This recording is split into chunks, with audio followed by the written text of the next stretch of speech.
Հայրը իր երազանքների մեքենան էր գնել, արդեն 1 ամիս էր ինչ նա վայելում էր, հիանում իր շքեղ մեքենայի գեղեցկությամբ, արագությամբ։ Նա իր ավտոտնակում մաքրում էր, փայլեցնում էր իր մեքենան և բակում խաղում էր նրա փոքրիկ գեղեցկուհի դուստրը։ Նա բակից ինչ-որ մեխի նման իր էր գտել և նկարում էր պատերին, հատակին, եկավ հասավ մեքենային ու փորձեց նկարել։ Երբ նա մի գիծ արեց այդ ձայնից և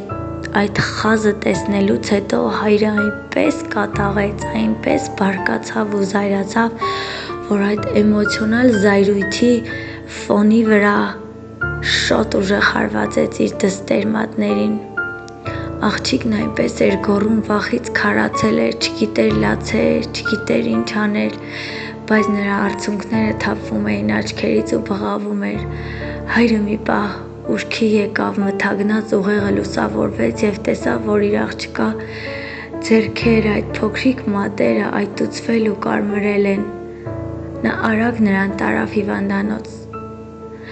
Հետազոտեցին և պարզվեց, որ այդ փոքրիկի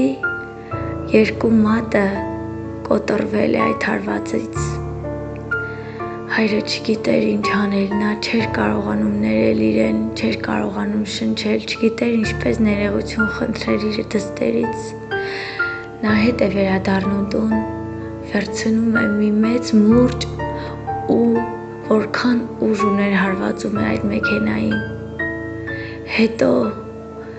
ուժը կորցրած գալիս է և բացում է տան դուռը, տեսնում է տան դռան վրա փակցրված է. «Հայրիկ, ներիր ինձ, բայց ես քեզ շատ եմ սիրում, ներիր ինձ»։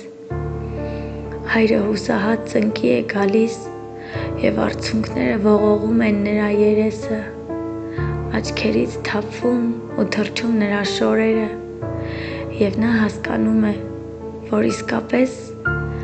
մարդիկ պետք է սիրեն մարդկանց, իսկ իրերը օգտագործեն։ Ցավոք սրտի հիմա ժամանակները փոխվել են, մարդիկ սիրում են իրերը, իսկ մարդկանց օգտագործում են։